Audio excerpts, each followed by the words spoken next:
और उसका नाम अद्भुत युक्ति करने वाला। उसका नाम क्या होगा? अद्भुत। और बाइबल में उसका नाम अद्भुत है। और परमेश्वर पुराने नियम उसका कई नाम है, जहाँ जहाँ उसका काम था उसका नाम यहोवा ईरे, यहोवा रफा, यहोवा सोलम, ये करके नाम होता था। और यहोवा का नाम यहाँ लिखा है अद्भुत। क्या नाम? अद्भुत। अब सोचो, अब ये मतलब मैं कहता हूँ उसका नाम है और उसे हमें समझना पड़ेगा। अद्भुत है ये नाम। अगर आप जाएंगे न्यायों के पुस्तक में ना, न्यायों के पुस्तक में जब मनो की पत्नी बाज थी, उसको एक भी औलाद नहीं था, लेकिन स्वर्गदूत आके उससे बोला, देख एक बच्चा होगा, वो दारू वगैरह ये मत पिलाना, ये वैसा तमाम ऐसे ऐसे बच के रहना, तमाम बातें बोला। एक दिन स्वर्गदूत आया उस मनो के पास और सारे बातें होने के बाद ना, जानते हैं मनो ने क्या पूछा? पढ़ना तो पढ़िए, न्यायों 13 का 18 पद में, न्यायों 13 का 18 पद में। यहोवा एक दूत ने उसे यहोवा के एक दूत ने उससे कहा। अभी ऊपर वाला नहीं पढ़ी तो ऊपर, हाँ ऊपर वाला, ये 18 पढ़ना। आप 17 पढ़िए। मनोह ने यहोवा के दूत से कहा। मनोह ने यहोवा के दूत से कहा, अपना नाम बता। क्या? हाँ, जिन्होंने आकर के बोला कि देखो तू पुत्र होगा, ऐसा ऐसा करेगा, राज पे इस्राएल पे ये करेगा वो करेगा। लेकिन जब इसके पास आया, जब सारी बात होने के बाद ये पूछता है, एक बात बताइए, आपका नाम क्या है? हालेलुया। दूत से पूछा आपका नाम क्या है? आगे, इसलिए कि जब तेरी बातें पूरी हो, इसलिए जब तेरी बातें पूरी हो तब हम तेरा आदर मान करेंगे। यहोवा के दूत ने उनसे कहा। यहोवा के दूत ने उनसे कहा, मेरा नाम तो अद्भुत है। अरे आप क्या पढ़ रहे हो? आप पढ़ रहे हो दूत, और मैं बता रहा हूँ दूत है कौन? वही परमेश्वर है जो अनादिकाल से यहाँ आया हुआ है, जो हम उसकी महिमा कर रहे हैं। अद्भुत, अद्भुत है। और नाम भी बताया गया अद्भुत, और यहाँ भी बताया गया उसका नाम क्या है? अद्भुत। अरे अद्भुत नाम पर आप ईमान रख रहे हो, तेरे जीवन में भी अद्भुत हो जाएगा। और इसी अद्भुत को लोग घबरा जाते हैं, कहते कैसा अद्भुत हो गया कि कहाँ से कहाँ चला गया। हालेलुया, यही है अद्भुत। इसीलिए हमें समझना पड़ेगा, इसलिए हमें क्या करना पड़ेगा? जानना पड़ेगा। लेकिन ये हमारे इजरायली लोग, हमारे विश्वासी लोग पहचानते नहीं है। पहचानना पड़ेगा, जानना पड़ेगा, और जिस दिन जानेंगे ना तब कुछ होगा। हालेलुया। इसलिए हमें समझना पड़ेगा उसका नाम है अद्भुत। अभी आपने होना 3:16 पढ़ा है ना कि परमेश्वर ने जगत ऐसा प्रेम रखा कि अपने एक बात तो दे दिया ताकि जो कोई विश्वास करे वह नाश न हो परंतु अनंत जीवन पाए। अब प्रश्न है अनंत, अभी मैं बोलूं अनंत जीवन क्या है, कौन सा वचन है? तो आप जब जानेंगे तब तो समझ पाएंगे ना। इसीलिए हमें समझना पड़े अनंत जीवन, और वाया इसीलिए ताकि फिर से क्या पाओ? अनंत जीवन। और उसी जीवन के लिए हम प्रयास कर रहे हैं, उसी जीवन के लिए महिमा कर रहे हैं, उसी जीवन के लिए उसके करीब हम आ रहे हैं और अपने आप को तैयार कर रहे हैं ताकि उस हम अनंत काल तक हम क्या कर पाए? पहुंच पाए। अब समझ लो, सोने और जागने का मतलब उनके लिए नहीं है। धन्यवाद करता हूँ हमारे आदरणीय प्रधानमंत्री साहब भी जब आता है 25 तारीख कई जगह पे जाके प्रचार करते हैं। क्योंकि ये मामूली नहीं है, इसको समझ लेना, और जो इसको समझेगा ना तो समझ में आएगा। क्योंकि यही पे लिखा है, खुदा ने कहा मैं अपने मनुष्य को अपने स्वरूप और समानता बनाएंगे। इसका मतलब हर मनुष्य एक ही समानता में होना चाहिए। और हमारे आदरणीय डॉक्टर भीमराव अम्बेडकर इसको पढ़ करके बोले मानव मानव, यही में लिखा है, यही में। Hallelujah, hallelujah. तो जाएंगे तो भाग जाएगा समय ज्यादा, लेकिन मैं तो वही पर हूँ अपने टॉपिक पर। तो इसलिए हमें पहचानने की क्या है? जरूरत है। बैल पहचान रहा है, गधा पहचान रहा है, लेकिन हमारे लोग पहचान आगे क्या लिखा है? आगे आगे आगे, मेरी प्रजा विचार नहीं करती, खाली बस प्रोग्राम मना नहीं कर रहा हूँ, खाली उतने ही में रह जा रहे हैं। समझना पड़ेगा। मैं तो ऐसे कहता हूँ, धन्यवाद देता हूँ प्रभु कि तूने मुझे चुन लिया, तूने मुझे इस योग्य बना दिया कि मैं खड़ा होकर, नहीं तो बाइबल पढ़ना लिखा है कि यहोवा शब्द जो लिखते थे ना, एक बार लिखने बाद कलम को तोड़ दिया जाता था, फिर दोबारा नहीं लिखा जाता था उसे। हाँ, तो जोड़ करके वो लोग ऐसे करते हैं। अब सोचो हम लोग कैसे पढ़ते हैं, सूद के पढ़ते हैं, कहीं ऐसा ही पढ़ देते हैं, कहीं चलते फिर कुछ भी हम लोग को डर भय नहीं है। लेकिन जो लिख रहे थे ना, वो एक बार लिखे तो दोबारा उस कलम से लिखा नहीं जाता था। आप क्या समझते हैं? बस ऐसे ही आ गया। अरे दुनिया में जितने आए सब बोले मैं ईश्वर हूँ, सब मर गए, कोई जिंदा नहीं हुआ। लेकिन बाइबल बताती है यीशु मसीह तीसरे दिन मुर्दों से आज भी वो क्या है, जिंदा है। जिंदा ना होता तो फिर आप यहाँ नहीं होते। हालेलुया। इसलिए उसको पहचानना है, इसलिए उसको जानना है। वो तो अनादिकाल से लेकर के आ रहा है, प्राचीन काल से अनादिकाल तक। अब उसे हमें समझ लेना है और जान लेना है और अपने आप को समर्पण कर लेना है। तब जानते क्या मिलेगा? अनंत जीवन। हालेलुया। समझना पड़ेगा। इसीलिए तो अब समझना पड़ेगा, लेकिन लोग ध्यान नहीं दिए। इसीलिए अगर मरियम के पास जब स्वर्गदूत आया तो क्या बोला? हे मरियम तू मत डर, तुझे क्या होगा? एक पुत्र होगा। तो जानते उसने क्या बोली? शॉर्टकट में बोल रहा हूं, समय को देखते। उसने बोली मैं उस पुरुष को जानती नहीं हूं। ऐसे लिखा है, उस पुरुष को मैं अच्छा हुआ कि वो बोली कि मैं पुरुष को, और मैं भी कहता हूं, मैं भी किसी इंसान को, मैं भी किसी पुरुष को नहीं जानता हूं। जानता हूं तो सिर्फ यहोवा को जानता हूं। क्योंकि भजन संहिता 20 के 7 में लिखा है, अरे किसी को तो घोड़े का, किसी को तो रथ का भरोसा है, लेकिन हमें तो अच्छा हुआ कि मरियम ने कहा मैं किस उस पुरुष को नहीं जानती। हाँ, आपको मैं कहना चाहता हूं, इंसानों पर भरोसा नहीं रखना है, किसी पर भरोसा नहीं रखना है। भरोसा रखना है तो उस पर रखना, क्योंकि पहाड़ से जब नदियां निकलती है तो रास्ते में समुद्र से नहीं या किसी से नहीं पूछती है समुद्र कितना दूर है। हालेलुया। जब वो निकलती है तो पूछती नहीं है। और आप खुदा के लोग हैं, जब आप परमेश्वर की महिमा करो तो मैं बताना चाहता हूँ रास्ता तो अपने आप। दुनिया का काल ही हम आ रहे थे ना, एकदम तेजी से चला रहे थे और एक बिल्ली कड़ाक से आई और हम क्रॉस के तुरंत, और एक अगला उससे दूसरे से लड़ने वाली हुई। अब कल्पना करो दूसरा होता तो क्या सोचता? रुको यार थोड़ा सांस लेने दो।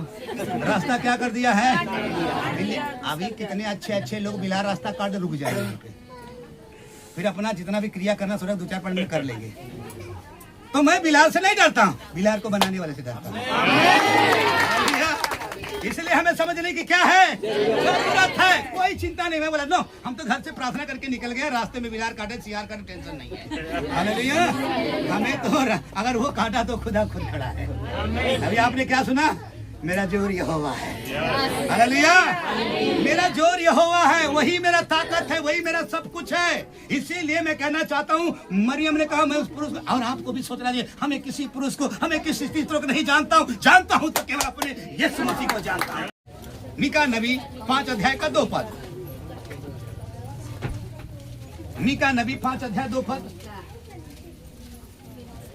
प्राता यदि तू ऐसा छोटा है, यदि तू ऐसा छोटा है कि यहूदा के हजारों में तू गिना नहीं जाता, तो भी तुम में से मेरे लिए पुरुष निकलेगा। क्या निकलेगा? पुरुष निकलेगा जो इस्राएलियों में प्रभुता करने वाला होगा और उसका निकलना उसका आना प्राचीन काल से वरन अनादि काल से होता आया है। 2025 में नहीं है, 2026 में आने वाला में नहीं है। वो तो प्राचीन काल से और अनादि काल से क्या हुआ है, उसको आना हुआ है। वो सिर्फ ऐसे ही नहीं चला आया, वैसा नहीं कि बस पैदा हुआ लेकर के आया, सबको मारपीट के क्या हो गया, चला गया। मैं आपको बार बार कहता हूँ, बाइबिल का परमेश्वर, कुछ लोग बाइबिल को सोचते हैं उनका होगा। बाइबल जो है ना, अंग्रेजी में हम लोग बोलते हैं BIBLE। बी मतलब बिहोल्ड, बिहोल्ड मतलब देखो, फिर आई मतलब मैं, फिर माता है बी मतलब ब्रिंग मतलब हाँ, फिर उसके बाद एल मतलब लाइफ मतलब जीवन, ई मतलब इटर्नल मतलब अनंत। मतलब बाइबिल का अर्थ है देखो मैं तुम्हें अनंत जीवन देता हूँ चाहे लाता हूँ। हालेलुया।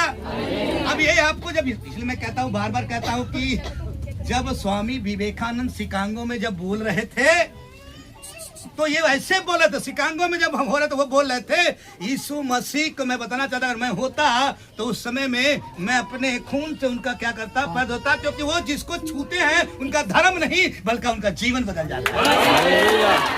उन्होंने बोला वहां पर, लेकिन आज तो लोग सोचते हैं नहीं नहीं ये तो ऐसा हो जाएगा तो ऐसा हो जाएगा।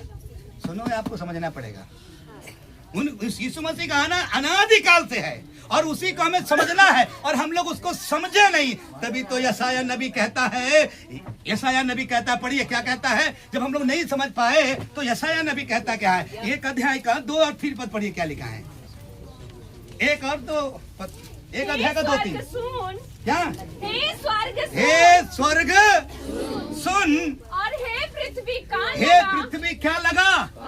आप देखो ये नबी किसको गवाह बना रहा है, स्वर्ग और पृथ्वी को गवाह बना रहा है। अब देखो हम लोग नहीं समझ पाए यीशु मसीह को, कुछ लोग के दिमाग में ऐसा भर चुका है कि वो सोचते हैं वो अलग है, लेकिन जिस दिन उसको पहचान लेंगे ना, मैं बताना चाहता हूँ उस आपकी आंखें क्या हो जाएगी, खुल जाएगी, क्योंकि यीशु मसीह ने बोला जगत का ज्योति। हालेलुया। मैं भी नहीं जानता था भैया, 2007 में हम जाना, उससे पहले तो मैं खुद का टीचर था, स्पोर्ट का टीचर था मैं। कितने बच्चों को आप अगर हमारे साथ में आए स्कूल जगह, कितने लोगों को कहाँ कहाँ ड्यूटी, कोई बीएसएफ में, कोई आरपीएफ में, कोई कहाँ कहाँ चला गया। प्रभु का धन्यवाद भी वो मिलते हैं, है ना। तो मैं आपसे कहना, लेकिन हमको तो परमेश्वर बचा लिया, हम तो चले आए इधर में और उधर में हम नौकरी छोड़ दिया। जब प्रभु यीशु मसीह ने हमें चुन लिया तो बोलो हालेलुया, अपना स्पोर्ट का और प्रभु में आ गया। और आज भी कितने लोगों को जिंदगियां बदल गई यीशु मसीह की। अगर आज प्रभु ना होता तो शायद आशुतोष सिंह से भी भेंट नहीं होता, राकेश यादव से भेंट नहीं था, बहुत सारे आप लोग हैं, इन लोगों से भेंट नहीं होता। लेकिन खुदा ने हमको मिलाया, खुदा ने उनको चुना और बुलाया, हम खुदा की महिमा करेंगे। 17 अध्याय का 3 और अनंत जीवन यह है कि अनंत जीवन यह है कि वे तुझे एकमात्र सच्चे वे परमेश्वर तुझ एकमात्र सच्चे परमेश्वर को और यीशु मसीह को जिसे तूने भेजा है जाने ताली बजाओ, जाने और जानना ही पड़ेगा। अनंत जीवन यही है, उसको जाने। आप खाली ऐसे मना के रह जाएंगे तो कुछ भी नहीं जान पाएंगे, इसलिए कहता हूँ जाने। और उसका आना कब से है, प्राचीन काल से लेके अनादि। बहुत देवी देव उसके बारे में बोला है, बहुतों ने बोला है, इसलिए मैं चाहता हूँ वो जो हस्ती है ना वही बालक बन गया। बालक हस्ती नहीं बना, जो हस्ती है वही बालक बना। वो पूरी कायनात का हस्ती है, वही तो बना। हालेलुया। इसलिए हमें उसे जानने की क्या है, जरूरत है। और जिस दिन जान जाएंगे ना, सब कुछ आपके समझ में आ जाएगा और आप एक अच्छे इंसान की तरह उस परमेश्वर का इबादत करके धरती पर एक भला काम करके आप अच्छे दिन रह सकते हैं। हालेलुया करते हैं। और यही चीज है कि लोग भागे दौड़े चले आते हैं। कभी कभी बहन जी साधना सिंह बोलती हैं कि मैंने क्या क्या नहीं, बताओ आप इस परिवार से हैं, ये क्या क्या नहीं किया होगा। या भाई लोग भी बैठे हैं, जितने लोग क्या क्या नहीं आपने किया। लेकिन जब आप सही जगह पर आए, हालेलुया, सही जगह पर आए, मैं बोला हूँ आप वो चीज हो, आप मोटरोला या जियो या एयरटेल ये वाला कंपनी वाले नहीं हो। हालेलुया, आप ये वाला नहीं हो, आप खुदा के बनाए हुए लोग। बात को समझना है और वो खुदा आपके बीच में आ करके, यूहन्ना 1 कभी पढ़ा है ना, वही वचन जो आदि में था हमारे बीच में डेरा करके हमें बताया, हमें सिखाया। इसीलिए तो हम अपने जीवन को बदल दिए। नशा पत्ती, लड़ाई झगड़े, तमाम उल्टे पुल्टे काम क्या हो गए, अपनी ताकत से नहीं, उसके अनुग्रह से। हाँ, यही है खजाना। और इस बात को नहीं जानेंगे ना तो फिर कुछ होने वाला। फिर आइए और जाइए और अपने दिमाग में कुछ करते रहिए। मैं कभी कभी सोचता हूँ वो जमाना था जब लेटर या चिट्ठी लिख के पहुंचाया जाता था। आज तो जमाना है खटाक से मोबाइल संभाला, तब वो समय ना, तब वो समय ना। आज समझिए, कल्पना करिए, है ना, क्या क्या होता था पहले, कितना कितना बातें थी। आज तो सारी चीज बदल गई, फिर भी समय पूछे, समय नहीं है, समय नहीं है। अरे समय खूब है, लेकिन आपको निकालना पड़ेगा, महिमा करना पड़ेगा। हालेलुया। तो मेरे कहने का मतलब, अब इसको जब आप पहचान पाएंगे ना, तभी आपको अनंत जीवन मिलेगा। बाकी कुछ मिलने वाला नहीं है। नहीं तो वरहाना मिलेगा। बैल तो पहचान रहा है, गधा तो पहचान रहा है, लेकिन ई बैल और ई गधा तभी तो लोग बोलते हैं एकदम बैला है कहा, एकदम गधा है कहा, लेकिन वो तो पहचान रहा है। लेकिन हमें, लेकिन प्रभु का धन्यवाद हो। ये आप लोग गधा गधा की बात कर रहा हूँ। आप देखो ना, लोग अगर हाथी को देख ले, सियार को देख ले, बिलार को डरा जाएगा, अजय वही गधा को देख जाए यात्रा देखे, गधा के देखे यात्रा सफल। तो गधा में क्या बात है भैया कि सफल है। अब घर पे जाके पढ़ना कि यो जो अनादि काल वाला परमेश्वर है वो गधे पर बैठ के आया। गधा भी बेचारा सोच रहा होगा, जब इसमें बैठे होंगे ना, लोग कपड़ा बिछा रहे थे, होसन्ना होसन्ना चिल्ला रहे थे। मैं होसन्ना को मैं बोलता हूँ होश में आना, होश में आना, ठीक है, चिल्ला रहे थे। गधा भी बोलता हो आज हमारी किस्मत का हो गई, ऐसा किस्मत जा गई। अगर रास्ते में लोग गए तो लोग हमारे गोड़ धरिया कहीं यात्रा सफल हो। लेकिन प्रभु का मैं धन्यवाद करता हूँ, गधा इतना उसकी कीमत। तो हम चाहते हैं कि हम लोग भी गधा थे, लेकिन यीशु मसीह 2025 साल पहले आके बैठ गया।